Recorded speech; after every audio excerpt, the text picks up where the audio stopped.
This is a little 3 Beats Later mini episode. On the last episode, our task was to recreate some beats, and I chose to recreate Ginuwine, So Anxious. But actually, a lot of guitar players really, really like this this little chord loop, and I wanted to break it down a little bit and kind of show what's going on, because I was listening to it for a while, and it was giving me a little bit of a headache, and I think I figured some stuff out. So first, what I want to do is just play the chord changes and kind of break down what's going on with the chords. So I actually wrote the chords out for you. So any guitar players out there, here you go. I'm going to share a different screen really quick. Let's go to this screen. Cool. So what's going on? Really just 3 chords. And hopefully you could see my my guitar here. My fingers get in the way a lot, so we'll try to break it down. So the first chord is this C sharp minor 7 chord, but we're playing it a little bit funky. We're actually playing it in inversion, right? So typically you might play a C sharp minor 7 like this. Here's a regular C minor. Lifting up your pinky finger. You got that C sharp minor 7. Okay. C sharp minor, C sharp minor 7, right? But what we're doing instead is we're going to play it with the 3rd note in that triad as the bass note, and that is an E, right? So we have E up here. So it sounds like a major chord. That's how you can play your major chord. This is actually kind of taken from how you might play like an open C major chord up the neck. Where am I? Here I am. If you just change your fingering around, slide that puppy all the way up to the 4th fret. Now we're playing an inversion of C minor 7. So that's what I'm playing as the first chord in this little loop, which goes C sharp minor 7. Okay. The next chord is just a diminished chord that's slid up a little bit. So now we're on the 6th fret. We're playing our typical diminished chord, okay? And that's on the chart here. That's this 2nd chord. This is G sharp diminished. And we're going to slide that up 2 frets. Here we are. So just going. That's where that sweet sauce comes into this song. Makes you want to take a bubble bath. Okay, and then we kind of stay up here. So just to show the fingering, what I do is I have my 1st finger, my 3rd finger, 2nd finger, and 4th finger, right? This is kind of like a typical thing you hear a lot of guitar players do, because if you just move that chord around, same format, you're kind of playing diminished chords all up and down the neck. But we're just sliding this up 2 frets. So it goes from a G sharp diminished chord to an A sharp diminished chord. And then the very last thing that happens is we're going to keep our 3rd and 4th finger here, and we're just going to move and bar down here on the 7th fret. That's this last chord. I'm calling this chord an F sharp minor 11 chord. What's happening a lot in this song is the bass player is kind of determining what the root notes are. And here the bass player is actually playing an F sharp. Right, he's playing it way down here. But if you think that the bass player is playing this F sharp, then the rest of this chord turns out to be kind of like an F sharp minor chord with an 11 up top. So we take that chord shape of the F sharp minor, and you'll see I have a little pull off here. So my little 4th finger, I'm barring this here. I have my 3rd finger right here on the 9th fret. And then I have my 4th finger on the 9th fret. And I'm lifting up. Just strumming down and lifting up. Pull off. Oop. And then I'm going to kind of like strum that gently. Okay, here we go. So the whole phrase should sound like this. And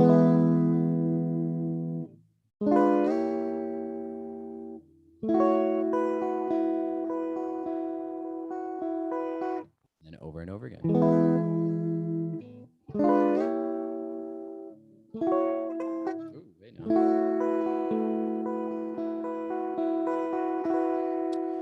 So those are the chords. And if you try to figure this out yourself, it might have given you some problems like it gave me, because I figured something out. Something is really funky with this song. So if you're, if you want to learn a little bit more about the arrangement, I kind of broke some other things down in the beat, and I'm going to show you a little bit more of what Timbaland and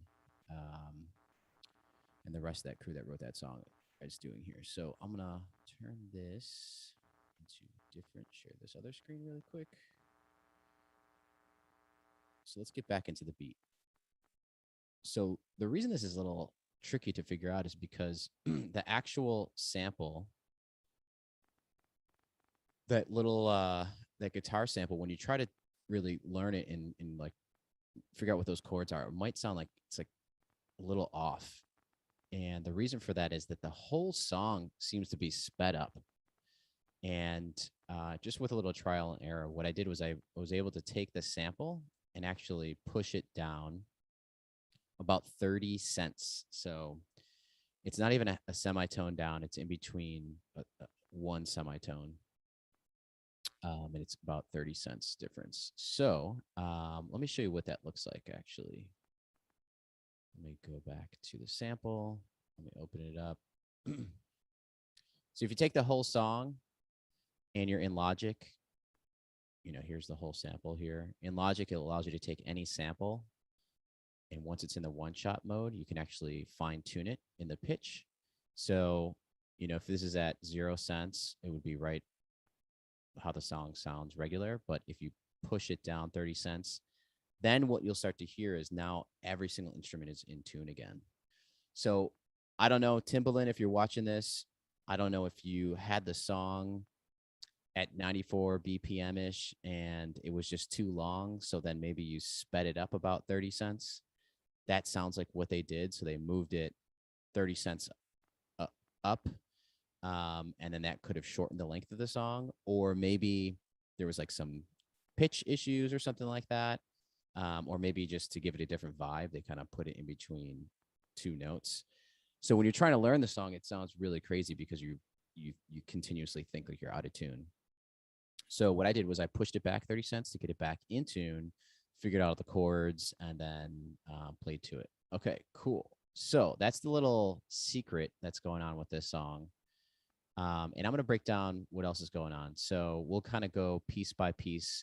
The next thing that we'll look at is just the bass. So I kind of replayed all of the bass, and I'll just solo that for you really quick. Nothing crazy. Right, so we're again C sharp. Here's the F sharp, right? And then we go to G sharp. So it's kind of like just in the C sharp minor, F sharp minor, and then they kind of do a turnaround there on the 5 chord. Nothing crazy, and that's the loop, right?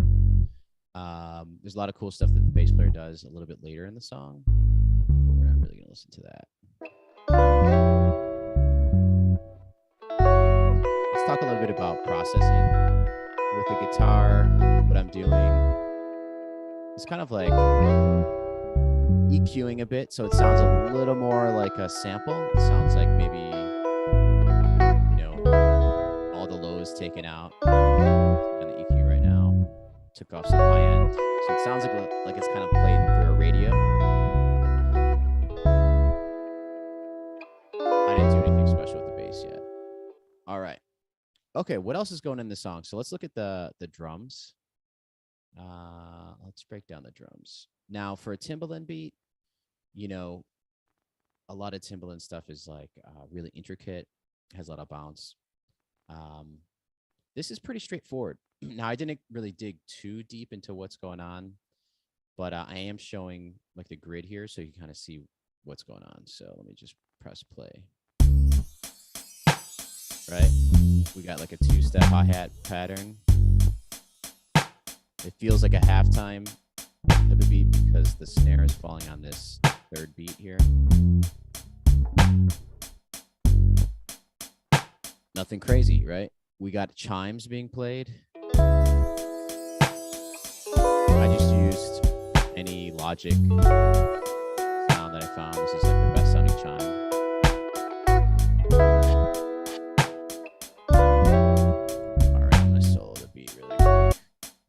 So we got some hi-hat accents. You can hear them right there. Here they come again.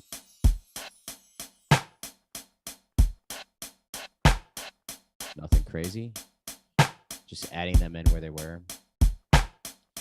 And then once we get to the chorus, you'll see that there is some accents on the crash. Right? So it's just hitting on the 1 and the 3. Gives it a little bit more of like a driving feel. But all together, there's nothing crazy going on there. It's just pretty straightforward. Cool. All right, let's talk about the other cool things in this track. Let's listen to the chorus. So once we hit the chorus, we hear some violins, and then later on a mellotron comes in. There's also another little cool thing that I think they did that we could talk about. So let's get into the chorus. Here it is.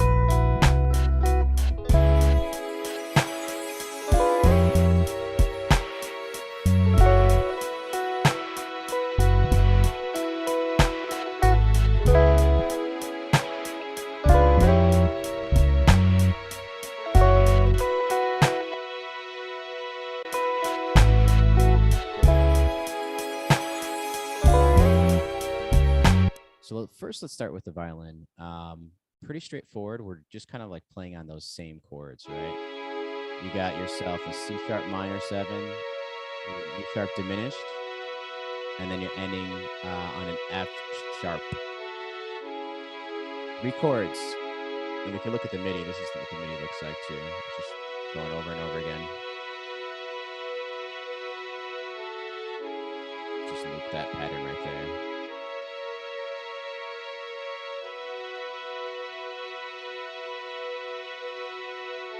Cool. The last piece of this that I noticed that's tied to the violin is kind of like a white noise thing that I heard, and it sounds a little bit like rain is happening in the track. So this is kind of a cool technique just to give it more texture, similar to maybe like a vinyl sound. Let's listen to the rain sample that I pulled from Apple Loops. Here we go. Pretty subtle. Here we go.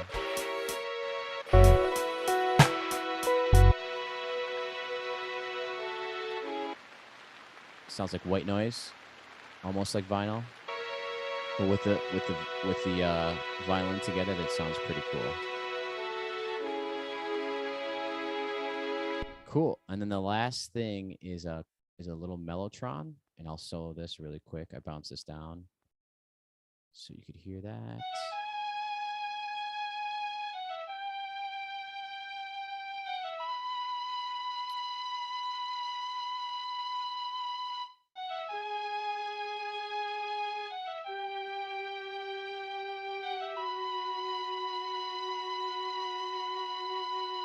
Okay, and the subtle thing that's happening is this little line right here. So let's solo this so we can actually hear. So we hear that's a G sharp, and then it goes down to a G, and then it goes down to an F sharp. So that's cool because we're throwing in this note right here, which is the G natural. Right? So we're kind of going and doing chromatic little run here with the G natural. And the unique thing is this G natural is really not in the key of C sharp minor, right?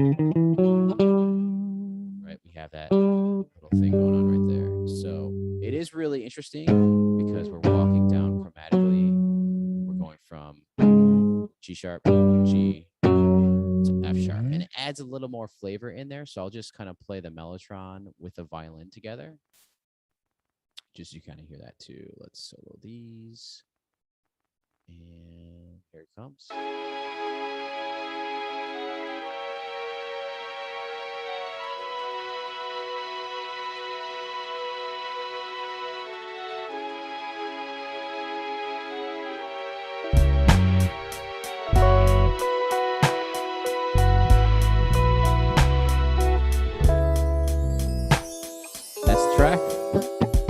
So if I was soloing over this, I would absolutely think of this as C sharp minor, right? The whole track. If you want to hit that diminished chord, you can hit it up there. Yeah, C sharp minor will work. Because there's the loop going over.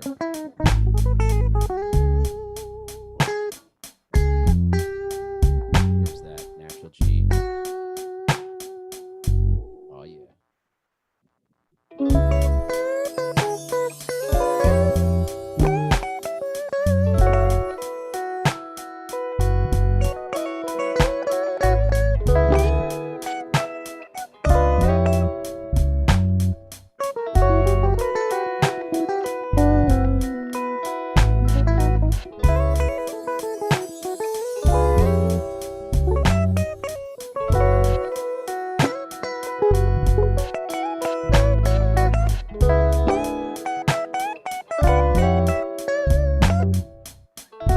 So yeah, if you don't already, subscribe to 3 Beats Later on YouTube.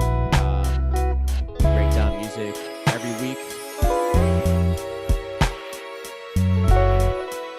We give ourselves different challenges, and